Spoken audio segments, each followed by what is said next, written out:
What began as steady summer rain has now swallowed entire streets in Beijing. In the once calm district of Miyun, familiar roads have vanished under rushing floodwater. Homes, parks, and markets now lie submerged. Caught by surprise, residents had little time to react, just enough to watch the water rise and everything else sink.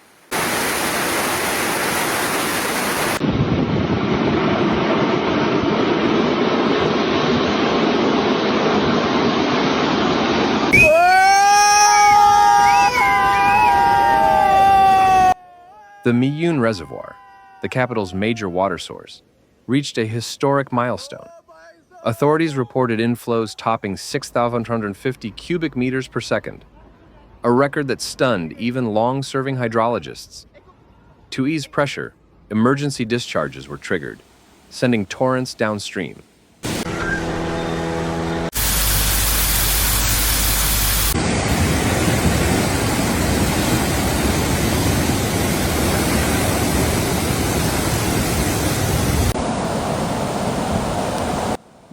In nearby villages, the situation was no better.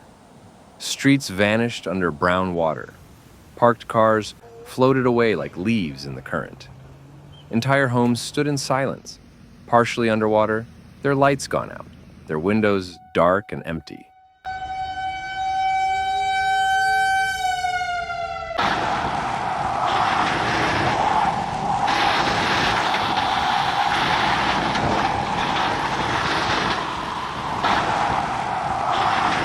Power cuts added to the crisis. Parts of the city's outer districts lost electricity as transformers were submerged or damaged. Emergency crews worked through the night to restore power, often battling heavy rain and dangerous terrain.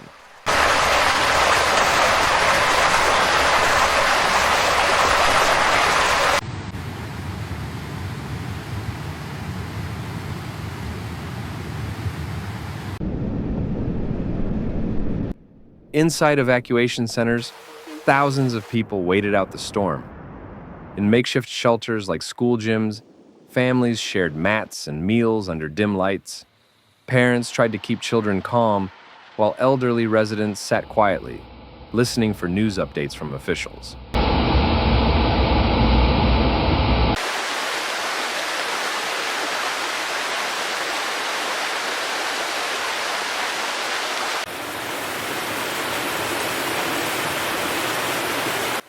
Transportation was another casualty.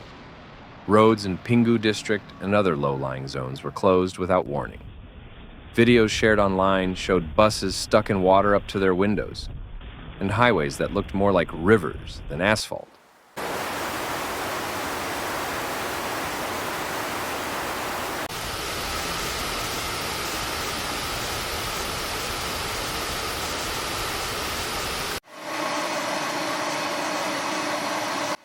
The economic toll is still being calculated, but signs of loss are everywhere. Farmlands outside the city were buried underwater, with crops likely unsalvageable. In some places, the rich soil that supported local agriculture was completely washed away.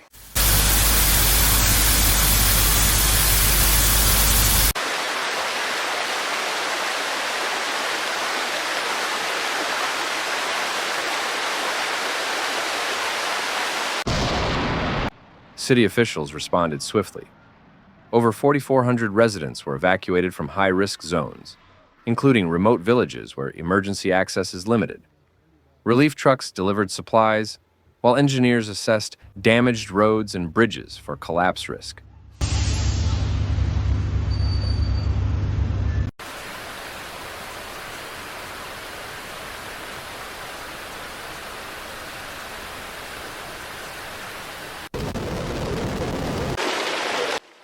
Across the city, signs of strain were visible in other ways. Mobile networks dropped out in some neighborhoods.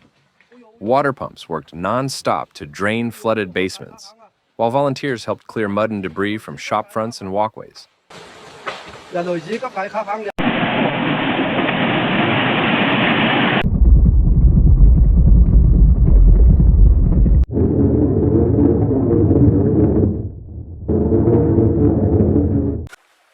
China's Ministry of Water Resources issued warnings to 11 provinces, urging them to prepare for similar downpours. Weather forecasts predicted continued rain, especially in the northern corridor, increasing concerns of secondary flooding.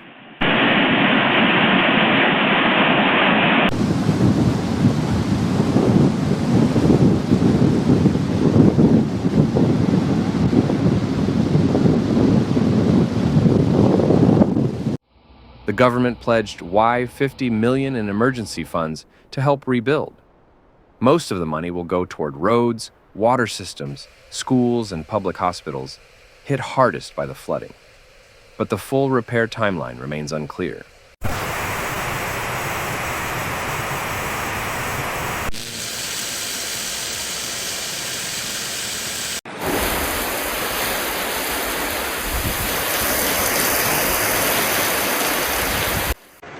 As Beijing looks ahead, the focus is on resilience. For now, the city is in survival mode, patching roads, restoring power, and helping displaced families return home. But with climate trends growing more volatile, many wonder, how prepared is the capital for what's still to come?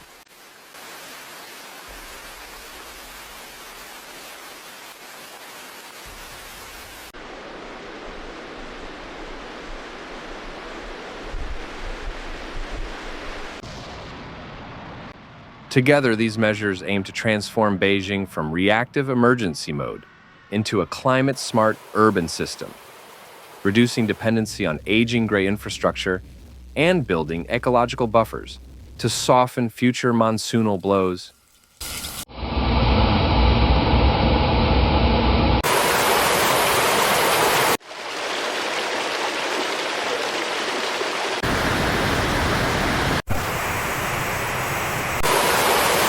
Thanks for watching Severe Weather, where we break down the facts behind nature's most intense moments. If you found this video helpful, please like, comment, and subscribe. Your support keeps this channel going.